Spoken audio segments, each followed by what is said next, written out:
আমি বহুল জিজ্ঞাস্য একটা প্রশ্ন নিয়ে খুব ছোট্ট একটা ভিডিও করছি আপনাদের জন্য।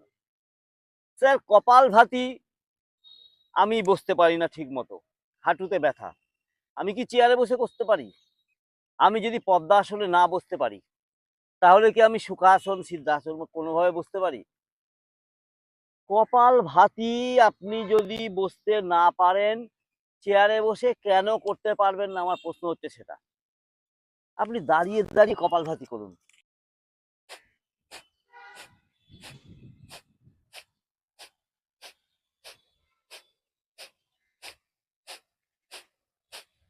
অদ্ভুত লাগতে পারে, তাই না? যে দাঁড়িয়ে দাঁড়িয়ে কপালভাতি, হ্যাঁ, দাঁড়িয়ে দাঁড়িয়ে হাঁটতে হাঁটতে কপালভাতি করুন।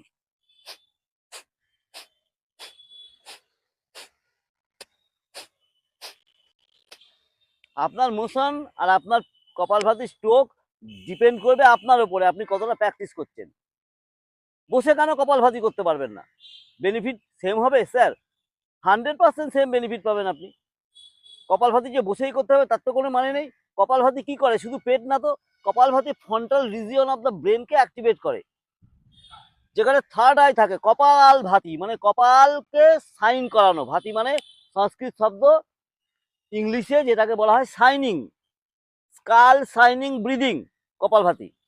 তাহলে আপনি কেন করতে পারবেন না দাঁড়িয়ে দাঁড়িয়ে? আপনি সব থেকে ভালো অধমুখাসন আসন, ডাউনওয়ার্ড ফেসিং ডগ, করুন কপালভাতি এখানে।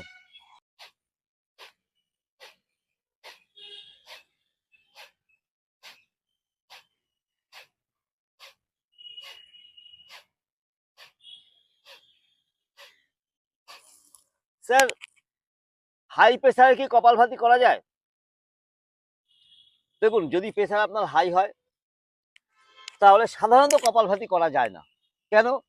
কপালভাতি স্কাল সাইন করার সাথে সাথে সূর্যনাড়িকে অ্যাক্টিভেট করে আমাদের শরীরে।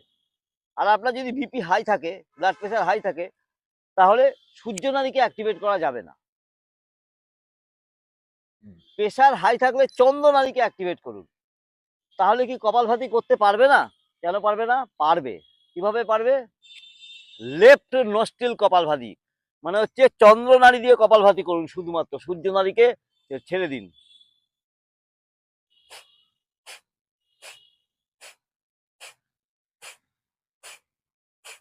দেখুন,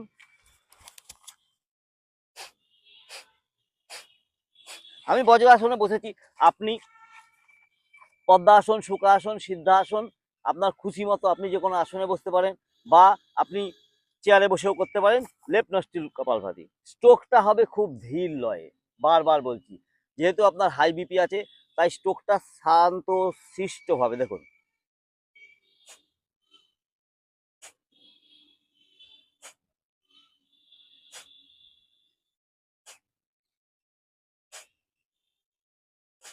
এক সেকেন্ডে একবার। হাত বিষ্ণু মুদ্রায়, বাম হাত যদি সম্ভব হয় আপান মুদ্রায়। আপান মুদ্রা কেন? আপান মুদ্রায় শরীরটা ডিটক্স হয়।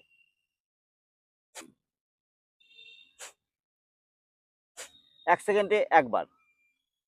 কপালভাতি নিয়ে যদি আর কোনো প্রশ্ন থাকে জানাবেন। আর একটা কথা বলি, দেখুন, কপালভাতি মানেই যে শুধু আপনি বসে বসেই কপালভাতি করে যাবেন, অনেক কিছু নিয়ম মানতে হবে, তার কোনো মানে নেই। কপালভাতি স্ট্রোকটা শিখুন, এইভাবে করুন।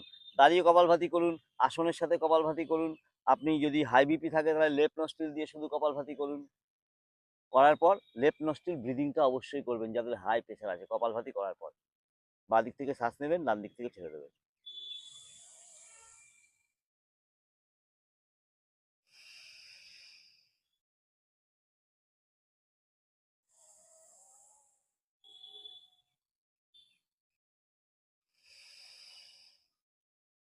চন্দ্রনাড়িকে অ্যাক্টিভেট করে ছাড়বেন। দেখুন, আপনাকে করতে হবে, আপনাকে চেষ্টা করতে হবে। শরীর তো আপনার, সব থেকে ভালো বুঝবেন আপনি। আমার একটা খুব প্রিয় আসন, যোগা মুদ্রা আসন। এই যোগা মুদ্রা আসনের সাথে আপনি কিভাবে কপালভাতি করতে পারেন। হাতটা পেছনে নিলাম, ইন্টারলক করলাম। দেখুন, যোগা মুদ্রা আসনের সাথে কপালভাতি।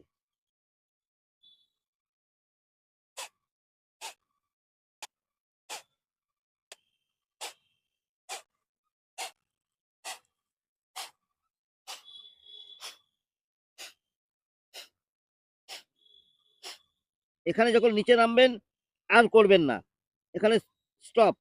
আবার যখন উঠবেন তখন আবার কপালভাতি শুরু করবেন।